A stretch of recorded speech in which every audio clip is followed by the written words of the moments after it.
All right, today we're going to get into something that's right at the heart of faith, our responsibility to the people around us. But look, this isn't just about writing a check to charity. The way our source material frames it, this is a divine challenge, a non-negotiable one, that really puts everything you say you believe right to the test. So let's just dive in. And you know what? Let's just start with a really uncomfortable question. What if it's faith? I know, it's a heavy question. But the text we're going to look at suggests there's one super clear, observable way to know if it's authentic. And the answer, it's probably not what you're thinking. Okay, so to really get this, we've got to go back. Way back. See, this isn't some new age idea. This is a foundational command, an ancient principle about what it even means to live as people of faith in a community. And here it is, coming straight out of the book of Deuteronomy. And I want you to notice the language here. This is not a gentle suggestion, right? It's not a friendly tip. It's a command. You shall open your hand. The expectation couldn't be more clear, more direct, or more absolute. So what's so interesting here is how this whole thing is framed. The text basically lays out two paths, and only two. On one side, you've got God's command. Be open-handed, be compassionate, be obedient.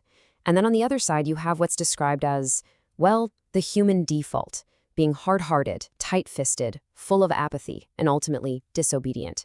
There's really no middle ground presented here at all. So here's the big takeaway from this first part, the really crucial point. Our actions and our faith, they're weighed on the very same scale. How we treat the poor and the vulnerable isn't some side issue. It's presented as the main indicator of where our hearts actually are. All right, now let's jump forward to the New Testament and see how this idea gets amplified. Because Jesus, well, he takes this command and makes it incredibly personal in a way that is, honestly, it's shocking, and it changes everything. He raises the stakes from just a duty we have to perform to a fundamental question of our very identity. So in this really famous passage from the Gospel of Matthew, Jesus describes a final judgment, and he starts listing off a series of failures, like a checklist of neglect. And you hear the repetition, right? You saw me, and you did nothing. He's literally building a case based entirely on inaction. And then comes the twist, the stunning reveal. The people being judged are confused. They ask, Lord, when did we ever see you hungry or thirsty? And this is where Jesus delivers this absolutely devastating line. By ignoring the needs of the most vulnerable, the least of these, they were in reality ignoring him, directly. And this changes absolutely everything. It's no longer just about being a good person or checking off a religious duty. Suddenly, this simple act of caring for someone in need becomes a direct act of service to Christ himself. It just completely collapses that wall we build between the sacred and the everyday. Okay, so the command is crystal clear, and the stakes are obviously sky high. But the scriptures we're looking at, they don't stop there. They push even deeper. They challenge us to actually look inward, to check our hearts and examine why we do what we do. It's not just about the action, it's about the motivation driving it. And this point hits hard because it goes right after a super common mindset. The idea here is that true generosity isn't about giving away your leftovers, what's easy, what you won't even miss. It's about a willing, open hand, even when it's inconvenient, even when it actually costs you something. So let's make this personal for a second.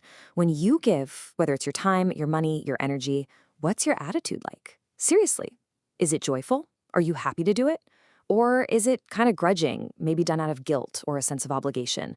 Because the text is really, really clear. The heart behind the action is what God is actually looking at. And here's the biblical basis for that idea, plain as day. It's not just about getting the deed done. The attitude you have matters, like a whole lot. A gift given grudgingly with a bitter heart, that misses the entire point. The goal is this joyful, willing generosity that just flows out of a heart of gratitude. The sources are incredibly blunt on this next point, pulling straight from the book of James. Saying something like thoughts and prayers or keep warm and well fed to someone who is literally cold and hungry, while you do nothing to help, is called out as completely worthless. It says faith, if it doesn't lead to real action, is basically dead, fake. And this, of course, brings us to that wall of excuses we all build, which these texts just systematically tear down. You know the ones. Oh, I don't have enough myself. Or, well, they probably brought it on themselves. Someone else will step up. And a classic, I'll give, when I have more. They're all just framed as different ways of dodging a direct command from God. And because, as Deuteronomy says, there will always be people in need, our response can't just be a one-time thing. It's not about one big donation at the end of the year or volunteering one Saturday. It has to become a rhythm, a consistent way of being, a lifestyle of being open-handed. So, all of this, it leads us to the final verdict. And let me tell you, the stakes could not possibly be higher. The sources don't frame this as just some good advice for a happier life. They frame this whole issue in terms of its final, eternal consequences. Yeah, let's be absolutely clear about this. That story from Matthew 25, the one about the sheep and the goats, it is not a gentle little parable about being nice.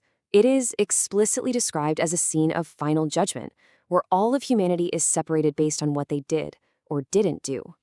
And this just lays it all out with chilling clarity.